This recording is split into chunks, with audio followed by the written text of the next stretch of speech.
Hey everyone, it's the Ioniq guy. Or maybe today I'm the Kia guy, because we finally just got our first look at the upcoming all-electric Kia EV9 midsize SUV. And I've got a lot of photos to share with you guys, some footage, and I'll tell you guys my thoughts on the car coming right up, so stay tuned. So finally, after waiting and waiting and waiting, bunch of leaks and spy shots, we finally get our first official look from Kia of the upcoming EV9. And I gotta say, it is a handsome looking car. I think it looks really cool. I really like the proportions of it. I really like the boxiness of the back that lends itself to having very efficient cargo capacity, unlike most SUVs now that have a very tapered off kind of tailgate. But this looks very boxy. It's very masculine looking. The front end has these really cool daytime running lights that they're calling the Star Map.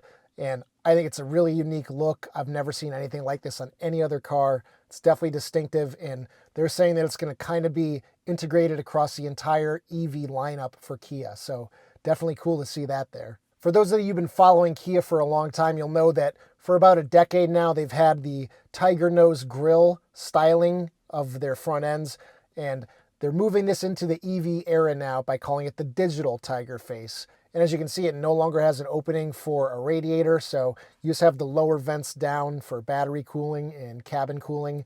But other than that, completely closed off, but it still retains that cool tiger nose distinctive look that Kia's been using for about a decade. And I do see a lot of the Kia EV6 in here with the blacked out A-pillars with the floating roofline look. That's definitely one of the big styling cues of the EV6. Out back, you have some really cool looking taillights that kind of resemble Volvo's design language with their taillights. It is also going to have a frunk, and there's no cover on that frunk. There's a gasket on the hood, so when you shut the hood, it engages that weather stripping so moisture can't get into the front trunk. So that's definitely a nice detail. Charge port location is in the typical Hyundai Kia location, back passenger corner of the car. It's not my favorite position, but it seems like that's where they're going to keep it for the foreseeable future. What's kind of interesting is that this Kia EV9 doesn't have the same door handles as the EV6. These are completely flush mounted and motorized and push themselves out and pull themselves back in, whereas the EV6 is just like my Hyundai Ioniq 5, where in the top trims it'll pop it out kind of on an angle and then you can grab it and open it. But these are fully automatic and retractable. So we know that Tesla Model S's and X's have had tons and tons of issues with those types of door handles. So hopefully Kia's worked that out, because I know a lot of people with Teslas have had to get their cars fixed just for that one single fact. So this is a true three-row SUV, and I've seen a lot of comments from you guys saying that if this car isn't a three-row, what's the point? And a lot of people weren't interested in it. But now we know it is 3 rows. You have a 2 + 3 configuration. So you could theoretically fit upwards of 7 people in the car, but unless you're putting children in that way back row, you're probably going to be able to get 2 adults back there realistically.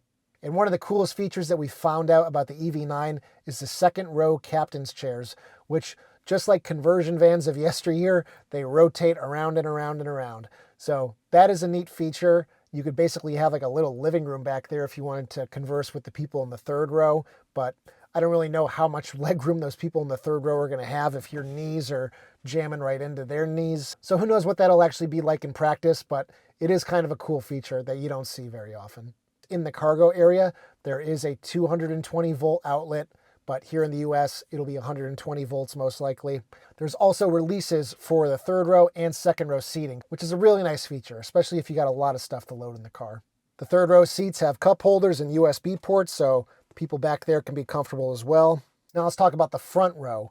You're going to have two 12.3-inch displays, but interestingly, in the center between those two 12.3-inch displays, there's a separate 5-inch display that looks like it's going to be dedicated just to HVAC controls. And this is probably a sign of things to come for other Hyundai products, because we just saw in the latest Kona electric release that car is getting an all-new infotainment system. This looks like another generation of the current operating system. So it looks like they're definitely ramping up into a new type of design language for their infotainment system, and I do like the fact that you always have those HVAC controls. But it is nice, unlike the EV6 that had the rotary shifter in the center here, they moved it to a stock like on the Ioniq 5, and interestingly enough, they also moved the power switch to that stock as well. So Here in the Ioniq 5, you have a power button on the dashboard, but here it's on the shifting stalk.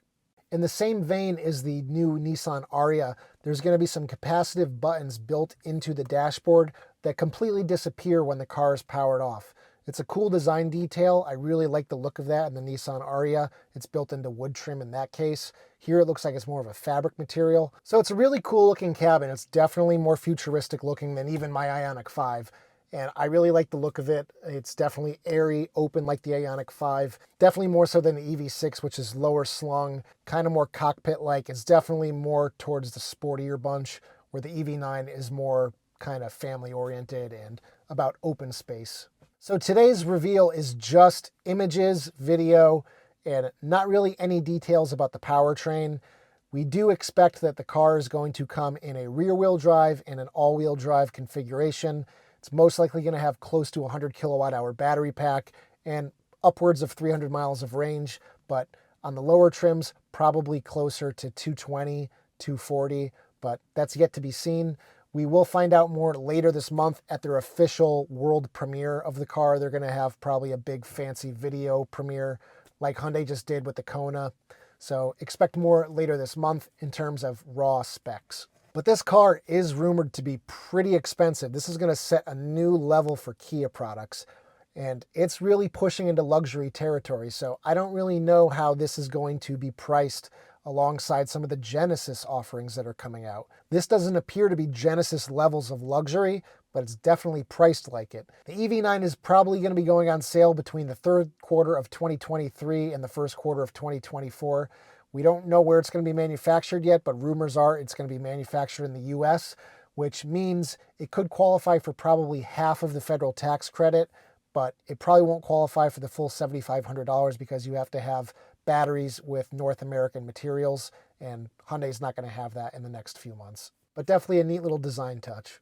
You guys might have noticed my Ioniq 5 hoodie here. This is from fluxgearshop.com. He was nice enough to send this sweater over to show off in a video for you guys. You got the charging indicator right there, and it's really comfortable. Comes in my favorite color, so I can't really complain too much about it. He's got other cool designs in his store, so check out Flux Gear Shop in the link in the description. So if you guys liked today's video, be sure to give it a thumbs up, subscribe if you haven't already done so, and I'll see you guys in the next one. Take care, everyone.